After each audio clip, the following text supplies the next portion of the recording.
नमस्कार, मैं आपके साथ अंजना और आप देख रहे हैं बुलेट रिपोर्टर। आइए बढ़ते हैं आज की बड़ी खबर की ओर। मातृ मृत्यु दर कार्यशाला में शामिल हुए उप मुख्यमंत्री राजेंद्र शुक्ल। रीवा के संजय गांधी अस्पताल में आयोजित मातृ मृत्यु दर कम करने के लिए आयोजित कार्यशाला में शामिल हुए उप मुख्यमंत्री राजेंद्र शुक्ल ने कहा कि 173 से घटकर 135 मृत्यु दर हुई है।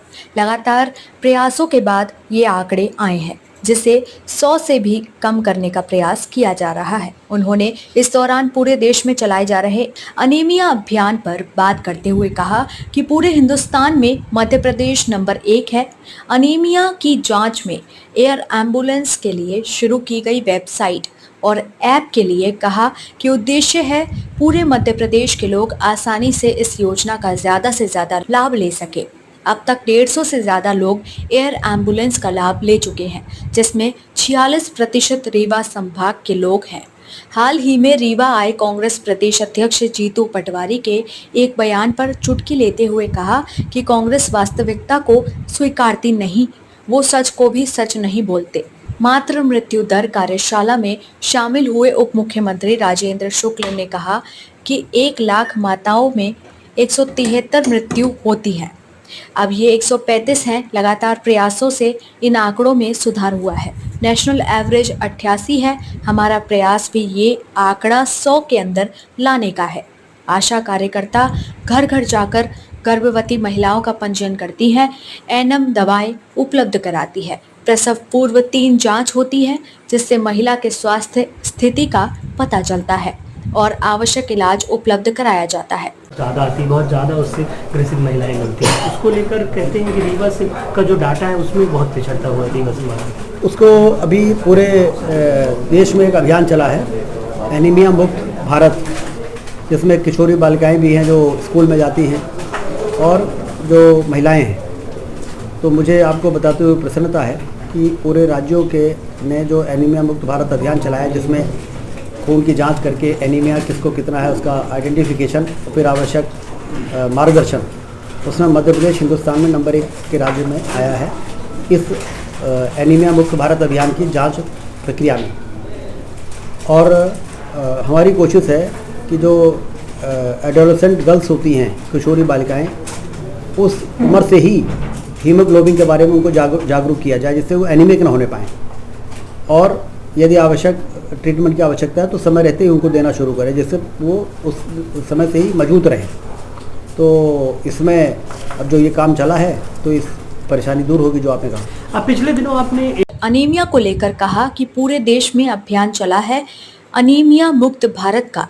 हिंदुस्तान में पूरे राज्य में मध्य प्रदेश अनीमिया की जांच में नंबर 1 स्थान में है। हमारी कोशिश है कि किशोरियों को शुरू से ही हीमोग्लोबिन के बारे में जागरूक किया जाए, जिससे अनीमिया ना हो और समय पर इलाज हो सके।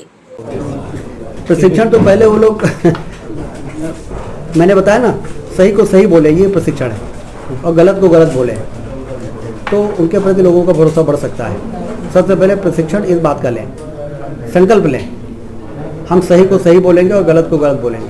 अब रीवा में आके कहेंगे स्वास्थ्य में कुछ नहीं हुआ, तो रीवा की जनता देख रही है कि स्वास्थ्य में क्या हो रहा है।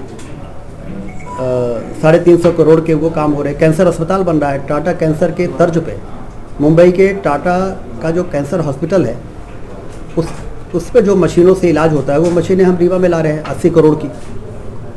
लीनियर एक्सेलेटेड मशीन, जिसका नाम कभी उन लोगों ने सुना नहीं होगा, पेट स्कैन मशीन, ब्रैकीथेरेपी, ये मशीनों के लिए 70 करोड़ 80 करोड़ के ऑर्डर हो गए हैं। और सिर्फ रीवा में नहीं, जबलपुर में भी, भोपाल में भी, ग्वालियर में भी, इंदौर में भी। और बिल्डिंग बन रही है 300 बेड का। सुपर स्पेशलिटी में हमारे डॉक्टरों ने कहा कि 250 बेड कम पड़ रहे हैं, पूरे संभाग से लोग यहाँ पर इतना आ रहे हैं। इसीलिए रहे हैं कि यहाँ पे काम हो रहा है। तो हमने फिर उसको 250 से 400 बेड कराया और उसके लिए 40 करोड़ रुपए और मंजूर करा दिए। तो वो काम का भी लोकार्पण हम 6 महीने बाद आपको बुला के आपके सामने करेंगे। तो एक तरफ काम हो रहा है, वो करें काम नहीं हो रहा है। मुझे याद है अटल ज्योति अभियान में हम लोगों ने जब कहा था कि 24 घंटे बिजली दे रहे हैं, तो कांग्रेस के सब नेता लोग मंच में चुनाव में कहे कि बिजली नहीं मिल रही है। तो जनता को लगा कि भाई बिजली तो हमको मिल रही है, कैसे कहने नहीं मिल रही है। तो 140 सीटें से हम लोग गलत बयानबाजी के कारण कांग्रेस के लोगों की 165 आ गई, तो बढ़ गई। तो यदि वो सही को सही ना भी बोले तो कम से कम सही को गलत तो न बोलें। हाल ही में एयर एम्बुलेंस के लिए ऐप लॉन्च किया गया है, जिसको लेकर डिप्टी सीएम ने कहा कि 150 से ज़्यादा आयुष्मान कार्डधारी एयरलिफ्ट हो चुके हैं। ऐप लॉन्च का उद्देश्य आम आदमी डायरेक्ट वेबसाइट व ऐप से बुकिंग कर सके, जिससे समय की बचत होगी। रीवा संभाग के लोग जागरूक हैं, 46% लोगों ने लाभ लिया है। मुख्यमंत्री भी चाहते हैं कि पूरे प्रदेश के लोग जागरूक हों और एयर एम्बुलेंस का लाभ लें। इस तरह की आसानी और सहूलियत मिलेगी। देखिए, एयर एम्बुलेंस जो शुरू हुआ उससे अभी तक में करीब 150 से ज़्यादा लोग एयरलिफ्ट हुए हैं, जो हमारे आयुष्मान कार्डधारी हैं, जो सोच भी नहीं सकते थे कि कभी कोई सरकार आएगी और ऐसी योजना भी बनाएगी कि हम भी यदि बम्बई जाना है, दिल्ली जाना है, बॉम्बे जाना है, वो भोपाल जाना है, तो प्लेन से हमको ले जाया जाएगा।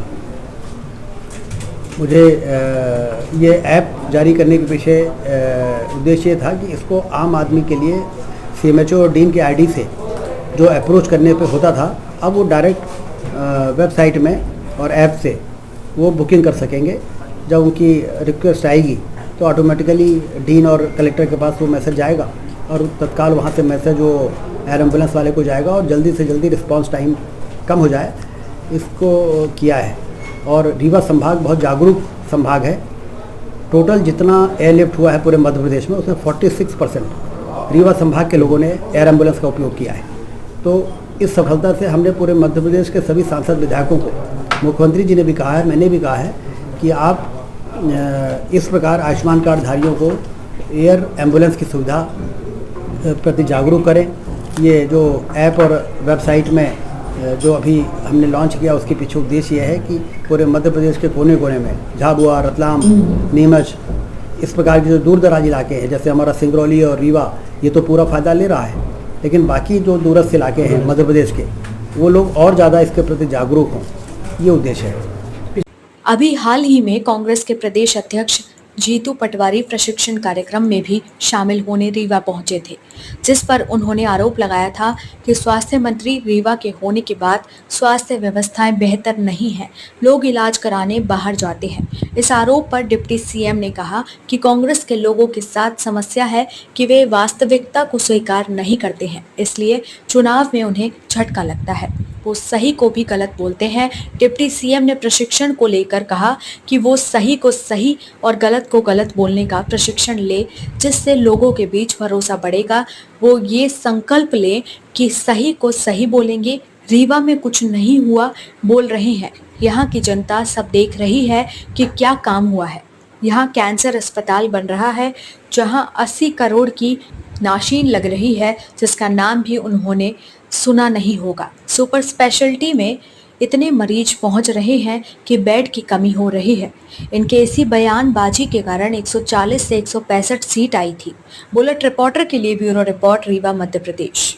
जब से आप स्वास्थ्य मंत्री बने हैं, रीवा में किसी तरीके से मेडिकल को लेकर कोई भी काम नहीं हुआ, तो क्या कितने काम हुए हैं अभी तक? उनको ले पीछे दिखा देना था कितना काम हुआ है। और एंजियोप्लास्टी हो रही है, किडनी ट्रांसप्लांट हो रहा है। और असल में कांग्रेस के लोगों के साथ परेशानी ये है कि वो वास्तविकता को स्वीकारते नहीं हैं और इसलिए चुनाव में वो फिर उनको धक्का लगता है।